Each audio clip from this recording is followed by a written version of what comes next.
Niko Tamurian, joined as always by my partner in crime here, Matt Hauswirth. And Matt, that is the last time we will see Syracuse football in the Dome until Pittsburgh comes calling the 18th. The last time we'll see him in the Dome on a Saturday until Boston College comes here, November 2nd. So, yeah, and it's also obviously going into the bye week. You want to go into that with a clean mindset.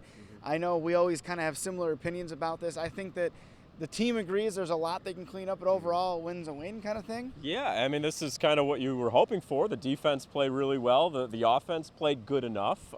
You kind of wish the offense would have played exceptionally well. I know after the game during the radio broadcast, they interviewed Coach Babers, and he said he would give the defense an A and would give the offense a B. So, you know, take that with a grain of salt, but I think the offense did certainly leave some meat on the bone, and you hate to see Tommy DeVito leave with some sort of injury. Yeah, that's just it. Coach Babers saying that he was not sure, no clue overall on what exactly was bothering Tommy. It clearly looks like it was something with the shoulder, but he did say that DeVito gave him the thumbs up after the game. Right. That's usually good. That's a good thing. And they're entering the bye week at the perfect time. So you get Ife Melifonwu back, you get somebody like Andre Sisco, you heal up the team, and then you head down to Raleigh on a Thursday night. Yeah, that's just it. Next game is 12 days from now, Thursday night, like you said, October 10th, down in Raleigh. Okay, so that was the one storyline to come out of this. DeVito's out, and that's really a wait and see. Unfortunately, us in the media, we won't get those answers right away because, of course, there's no bye week availability with the team. So we'll have to wait a little bit on that.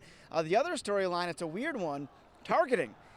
Me personally, I know you can dissect a replay and see Tyrell Richards lower his shoulder, but he hits, but he pushes him, not to demonstrate on you. But there was no helmet contact, and a lot of people have replied to me on Twitter. Well, at the telecast, they said it was targeting. Okay, I get it. By definition, it was targeting.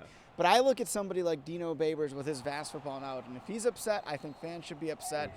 It was just weird watching it. I don't think it was targeting. And he was really upset by that first call. And you know, Coach Babers he's very kind. He's very professional. He won't say what's on his mind. But after this game, you know, listening to the radio broadcast, he said whatever the guys down in North Carolina saw, they saw something to think it was targeting. He said, now, if I was not the head coach at Syracuse and I was working that conference center down in North Carolina, I don't know if I would have made that call either. But, you know, it was. The second one was certainly probably. Yeah, that one was. Yeah, but the first one was really iffy. And, you know, these new targeting rules, you don't get the guy for the next game, I believe. So. Well, he'll be back as it was first half. Okay. If it happened the second half, he would have missed the first half of NC State. So that's obviously, you know, when you get into those targeting calls, it's such a like you're not quite sure because I mean the guy'd have to sit out a full game. That's not good. So yeah, and especially I mean he's not a starter, but he's he adds depth to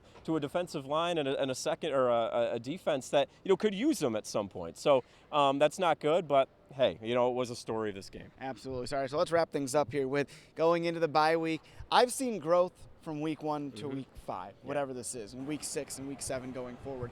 I think this team is, absolutely a bowl team, and maybe even beyond that, and things like that. But I think there's been a lot of growth, and I think Orange fans, are still kind of expecting 10 wins like last year. And that was always going to be a little bit lofty, but I think this team's best football is still ahead of it. How about you? Yeah, they're learning on the job. I mean, this is, Tommy DeVito's never played a full season, and now we're getting that full sample size of, he makes some plays that make you want to scratch your head, and then other plays that you're like, wow, look at that arm.